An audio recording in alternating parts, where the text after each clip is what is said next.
రాణి బంగారు మామిడి ముక్క తెచ్చింది. మీనా తీపి చక్కెర పలుకులను తెచ్చింది.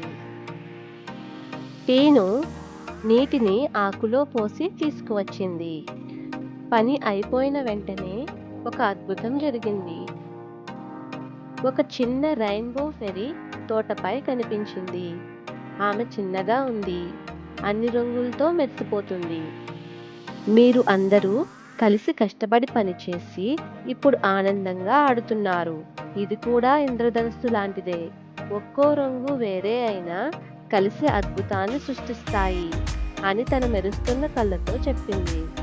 ఆమె తన మాంత్రిక కర్రతో తినుబండారాన్ని మెరిపించింది.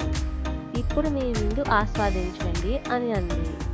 చీమలు ఆనందంగా కేకలు వేస్తూ ఇంద్రధనుస్సు కాంతిలో నృత్యాలు చేస్తూ తమ ఆనందాన్ని పంచుకున్నాయి.